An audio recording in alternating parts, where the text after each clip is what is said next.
Even after NASA's space shuttle program comes to an end, the agency will have the unique opportunity to share its unparalleled tale of flying the world's first reusable spacecraft, and it will do so from its very own launch site with the help of Space Shuttle Atlantis. First, here at the Kennedy Space Center, where every shuttle mission and so many other historic human space flights have originated, we'll showcase my old friend Atlantis. On April 12th, NASA and its design partners received the go they've been hoping for with the announcement that Atlantis will join the rockets, capsules, and artifacts from the Mercury, Gemini, and Apollo eras at the Kennedy Space Center Visitor Complex in Florida. Described as a supercharged space shuttle-themed science center, it will feature interactive exhibits to engage, entertain, and inspire even the world's most tech-savvy audience. This very Space Shuttle Plaza will be completely transformed. We plan on adding to the shuttle launch experience attraction and enhancing the storytelling with what will become a very, very large addition to this complex. Inside a new 65,000 square foot facility in the heart of the complex's Space Shuttle Plaza, the 100-ton shuttle is expected to look like it's soaring through space with its landing gear raised and payload bay opened. Anchored at an angle, guests would get an up-close view of Atlantis' belly and the thousands of black heat shield tiles that allowed the shuttle to travel through Earth's harsh atmosphere more than 30 times. The shuttle's robot arm also could be deployed as if reaching out to a satellite. So we started working on the design probably earlier than most folks have done, and we went further than everybody's done. We've completed an entire conceptual design. It's all drawn up. We've got a lot of agreement with our folks at NASA on how we want to do this.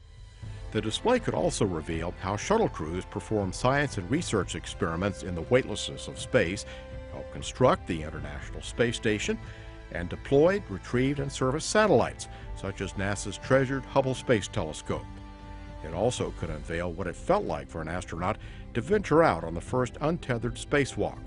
One of my favorite is the manned maneuvering unit and how that impressed everyone to watch Bruce McCandless fly untethered out there completely in space without a single, just looking back at everyone else. What must that have felt like for him? Designers want to paint a picture of just how many working parts it took to launch NASA's fleet. There are many features that could be worked into the display to help guests appreciate the shuttle system as a whole, including the solid rocket boosters and giant external fuel tank.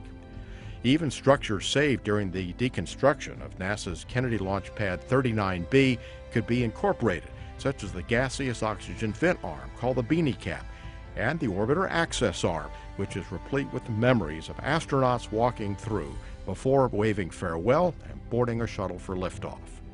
While the spacecraft and its myriad of components will be the main attraction, designers also dove deep into the human aspect of the program. I mean, we treat our orbiters like our own family members, and they're very close to our hearts.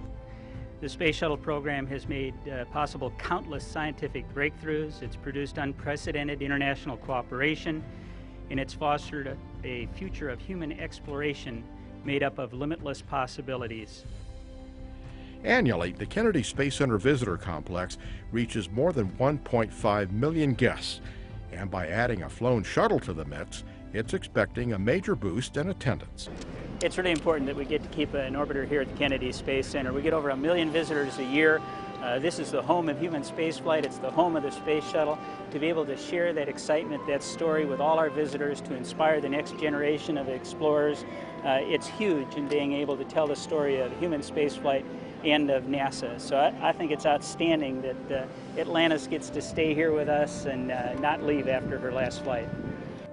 Atlantis is scheduled to round out the shuttle program this year with its last flight, STS-135. After its return from space, technicians and engineers will spend a few months prepping the vehicle for public display, paving the way for a grand opening as early as the summer of 2013. I want to congratulate all of these fine institutions and wish them many visitors and exciting programs with the Space Shuttle fleet. For all of them, take good care of our vehicles. They've served the nation well, and we at NASA have a deep and abiding relationship and love affair with them that's hard to put into words.